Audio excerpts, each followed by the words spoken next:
Hello and welcome to Milo and Marcus Garage. It's been a while since you saw my face, mostly because we've been working on stuff that were a bit too hard to take a tripod to or a bit too hard to hold to. But today I've got something else for you. Something quite interesting, something quite old, even older than the sub-engine. Want to see what that is? Well, here you go. Ladies and gentlemen, this little thing here is the Agria 1600Z or Z, wherever you come from. This is a two-wheel tractor, meaning that it's got power to the wheels, it's got power to the drive shaft, which you can attach here. It's got electricity out in this little thingy-wingy here, and it's got extra sprockets down at the wheels that, you know, make it possible to attach extra equipment down here. You can actually even get a sort of a seat for it with a small sort of a little thing here, and then you can sit here, rest your feet on a foot peg, and actually you can actually drive around with this. So this is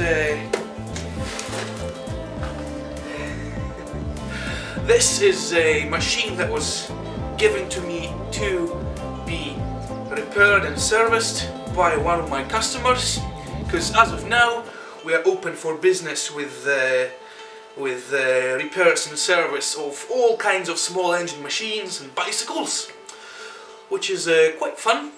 I'm not going to film every single project that I fix because it's honestly just way too much work to film everything, but I think that this machine is so cool, so rare and so old that it's really worth filming.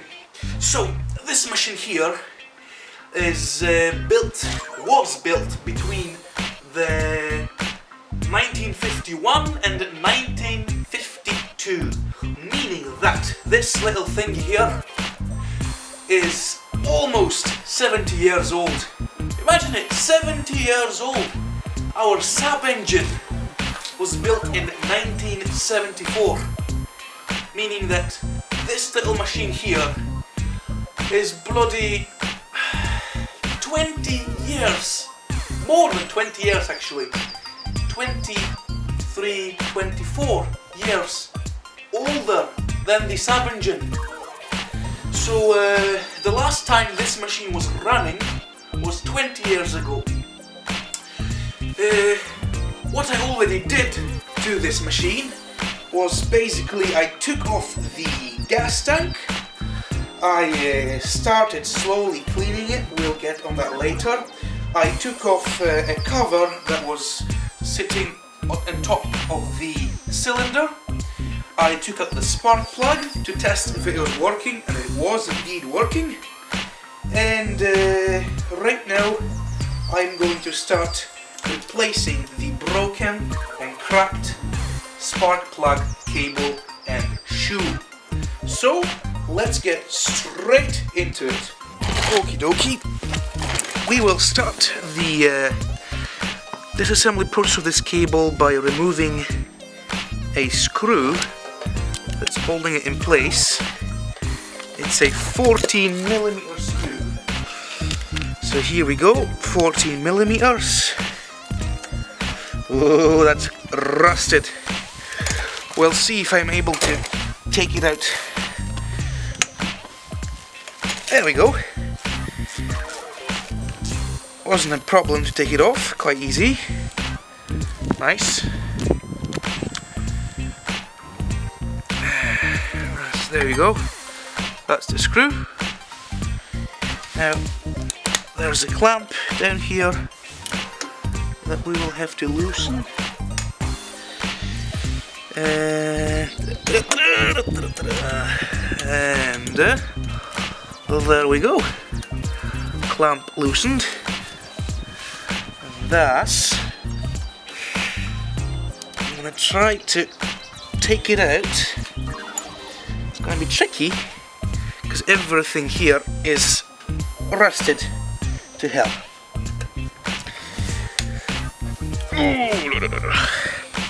It's not easy to work on old engines, let me tell you that.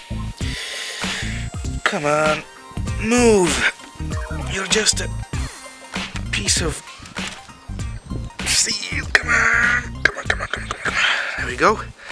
Bent it slightly, and there we go. Just slides away like that.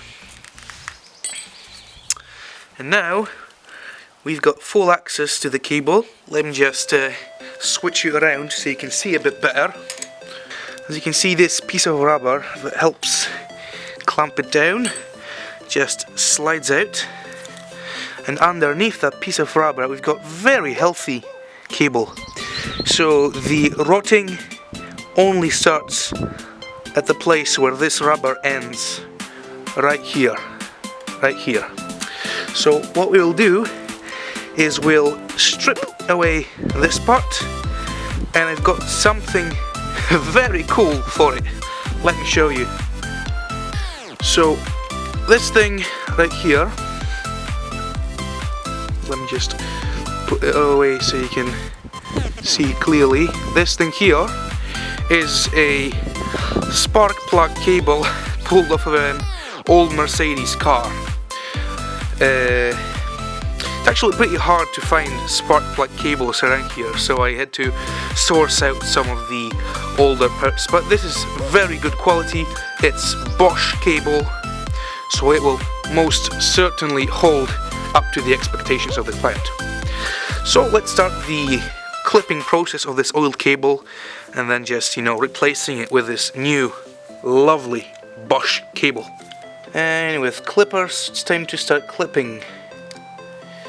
I want to try to sort of gently first just chop the main section out like that, so you can see that there's a copper inside, and then more isolation, and then more copper inside, and more isolation.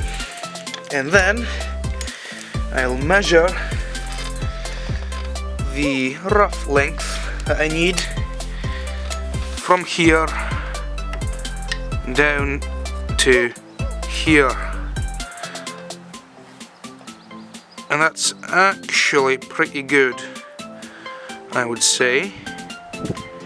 Don't think I need less. I'm gonna try just to, you know, remove the whole cable from this piece of plastic, because there's more cable in there and I like more cable.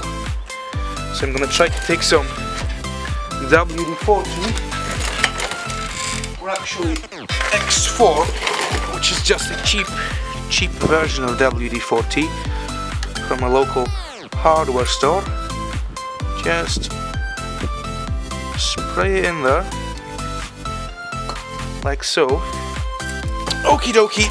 Well, I tried to just take it out with pliers, but it didn't work.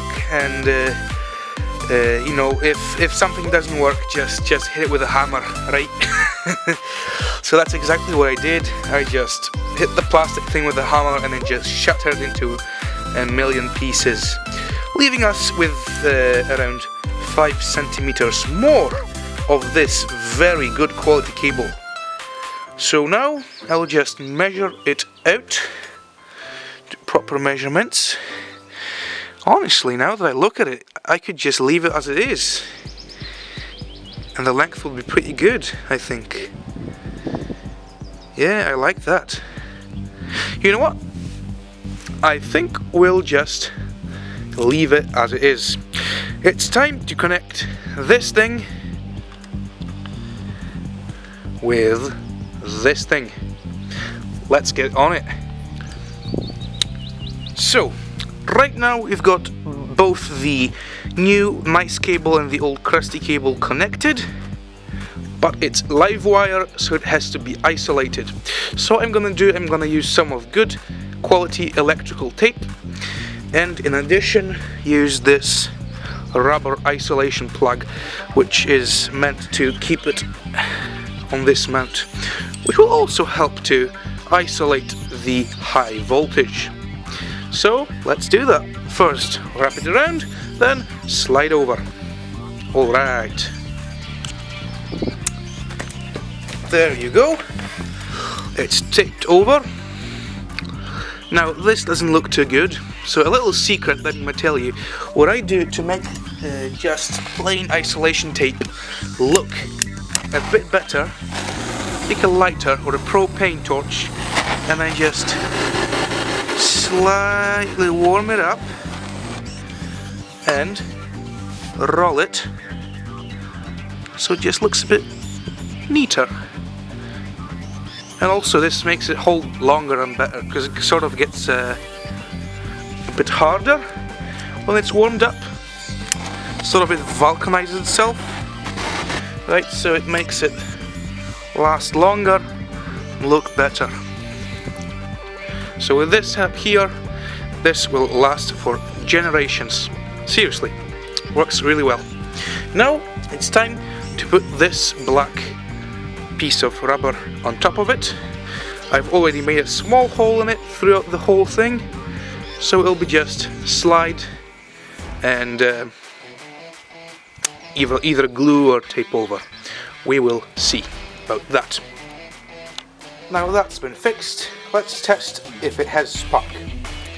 Now since this engine doesn't have electric start, only sort of, you know, belt start, manual belt start, you'll have to watch closely for me if it has spark, because I've got no clue and I will not see it, so watch closely, please. Seriously, I will check the camera afterwards because I will definitely not see if it gets spark or not.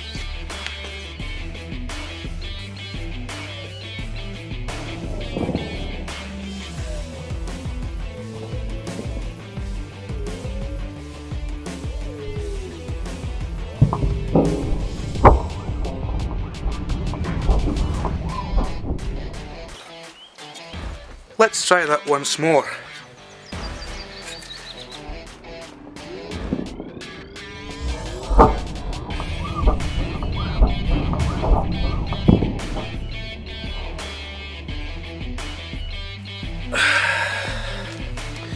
Okay, I think I saw a spark there. Again, not too sure because it's seriously hard to tell. But I will try to just put a little dribble of two-stroke mix down the spark plug hole, put the spark plug in and see if we get any fireworks. Let's go. Okay, well this video is getting a bit long, so I guess we'll do either a two-parter or a three-parter.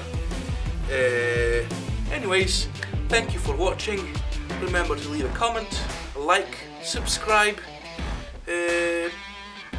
I hope you enjoyed this video as much as I did making it, because it is really fun to just work on these machines.